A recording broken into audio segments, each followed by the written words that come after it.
And continuing with our themes for the evening, we'll be presenting you a scene from a magical comedy by Shakespeare, A Midsummer Night's Dream. Do you amend it then? It lies in you. Why should Titania cross her Oberon? But I do beg a little changeling boy to be my henchman. Set your heart at rest. The fairyland buys not the child of me. His mother was a votress of my order, and in the spiced Indian air by night, full often hath she gossiped by my side, and sat with me on Neptune's yellow sands, marking the embarked traders of the flood, when we have laughed to see the sails conceive and grow big-bellied with the wanton wind, which she with pretty and swimming gait following, her womb then rich with my young squire, would imitate and sail upon the land to fetch me trifles and return again, as from a voyage, rich with merchandise. But she, being mortal, of that boy did die, and for her sake do I rear up her boy, and for her sake I will not part with him. How long in this wood do you intend to stay? Perchance till after Theseus' wedding day. If you will patiently dance in our round and see our moonlight revels, go with us. If not, shun me, and I will spare your hands. Give me that boy, and I will go with thee. Not for thy fairy kingdom. Fairies away, we shall chide downright, if I longer stay. Well, go thy way. Thou shalt not from this grove till I torment thee for this injury. My gentle Puck, come hither. Thou rememberest, since I once sat upon a promontory, and heard a mermaid of a dolphin on a dolphin's back, uttering such dulcet and harmonious beneath that rude sea, civil at her song, and certain stars shot madly from their spears to hear the sea maid's music. I remember. That very time I saw, but thou couldst not, flying between the cold moon and the earth, Cupid all armed. A certain aim he took at a fair vestal thrown by the west, and loosed his love shaft smartly from his bow, and it should pierce 100,000 hearts. But I might see young Cupid's fiery staff, quench it in the chaste beams of a watery moon, and the imperial votress passed on in maiden meditation, fancy free. Yet marked I where the bolt of Cupid fell. It fell upon a little western flower, before milk white, now purple with love's wound, and maidens call it love in idleness. Fetch me that flower, and the herb I shewed thee once, the juice of it on sleeping eyelids laid, will make or man or woman madly dote upon the next live creature that it sees. Fetch me this herb, and be thou here again, ere the Leviathan can swim a league. I'll put a girdle around the earth in 40 minutes. Okay, come back. Some things I'd like to play with. Would you be horribly upset if I asked you to lose the shoes? Because I want you to do something for me. Thanks. I was going to get injured if she left them on. No, actually no. To sort of get on his status and to shoo the gnat away from back here, make him, before you do that, set your heart at rest. Actually, do that line, make him put you up here so you can be on his level. Excuse me, I'm right here. Yeah, so. And then what you're going to have to do is you're going to have to counter around and just sit and listen.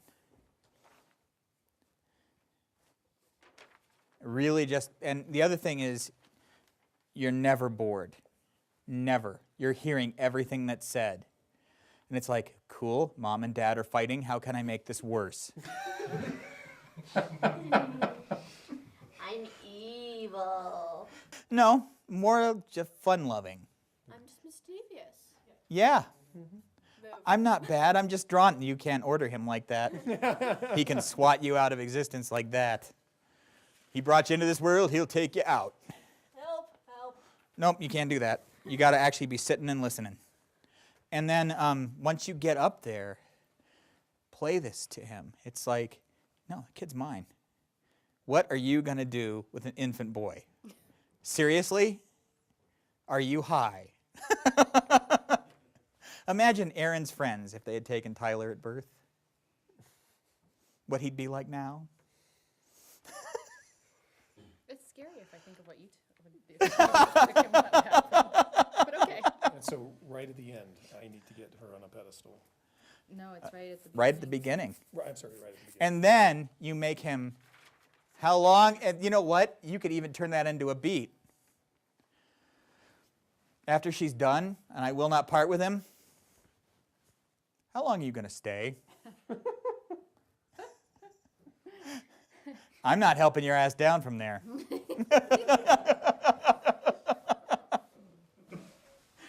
Yeah, it's a good thing I took the shoot. You would get hurt. Yeah. And then there's nothing wrong with you making him help you down before you leave. Otherwise, she's going to stay there and just irritate you from there on out.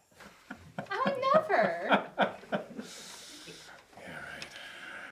Unfortunately for you, my dear, because this does not go his way, my gentle puck come hither is not going to be a sweet, gentle, nice, kind moment.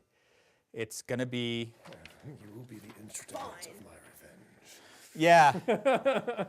But also, what I want you to do, though, is I actually want you to hang on every word that he says. Everything he says is important to you. In fact, Greg, and the other thing is you can use her to talk about, what I could see when thou couldst not. And if she's starting to have an ADD moment, you turn her face to where it is.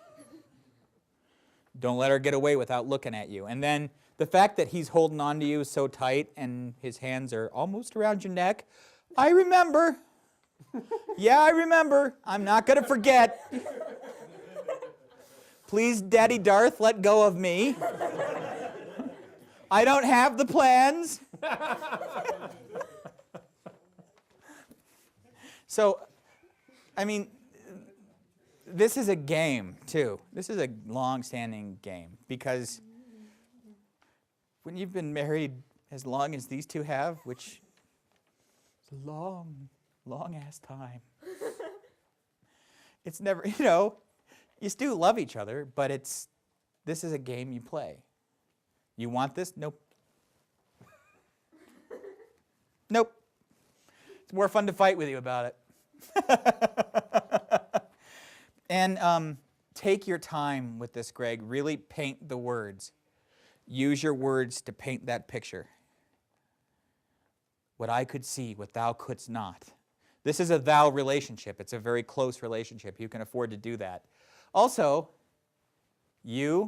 once he says that, how upsetting is that? Once he says, what, where are we? Anytime he mentions you instead of thee or thou to you. Oh, screw him. It's a big distance. Yes. That Yeah. he's intentionally doing. You're going to do it back. Uh-huh. Yeah, be aware of those words. It matters. Those words have emphasis because they're also weapons in this case. So, all right, let's take it back. Do you amend it then? It lies in you. Why should Titania cross her Oberon? I do but beg a little changeling boy to be my henchman. Set your heart at rest. The fairyland buys not the child of me. His mother was a votress of my order, and in the spiced Indian air by night, full often hath she gossiped by my side, and sat with me on Neptune's yellow sands, marking the embarked traders on the flood, when we have laughed to see the sails conceive and grow big-bellied with the wanton wind, which she, with pretty and swimming gait following, her womb then rich with my young squire, would imitate and sail upon the land to fetch me trifles, and return again, as if from a voyage rich with merchandise. But she, being mortal, of that boy did die, and for her sake I rear up the boy, and for her sake I will not part with him. How long within this wood intend you stay? Perchance till after Theseus' wedding day, If you will patiently dance in round and see our moonlight revels, go with us. If not, shun me, and I will spare your haunts. Give me that boy, and I will go with thee. Not for thy fairy kingdom. Fairies away. We shall chide downright if I stay. Well, go thy way. Thou shalt not from this grove till I torment thee from this injury. My gentle Puck, come hither. Thou rememberest since once I sat upon a promontory and heard a mermaid on a dolphin's back uttering such dulcet and harmonious breath that the rude sea grew civil at her song, and certain stars shot madly with their spheres to hear her sea maid's music? I remember.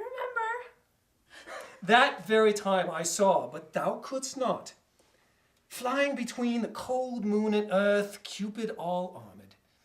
A certain aim he took at a vestal thrown by the west, and loosed his love shaft smartly from his bow, as it should pierce 100,000 hearts. But I might see Cupid's fiery shaft quenched in the chaste beams of the watery moon, and the imperial votress passed on in maiden meditation, fancy free. Yet marked I where the bolt of Cupid fell. It fell upon a little western flower, before milk white, now purple with love's wound. And maidens call it love in idleness. Fetch me that flower, the herb I shewed thee once, and juice of it on sleeping eyelids laid will make or man or woman madly dote upon the next live creature it sees. Fetch me this herb, and be thou here again ere the Leviathan can swim a league. I'll put a girdle around the earth in 40 minutes. Good. Thank you. Nice. You have fun? Good.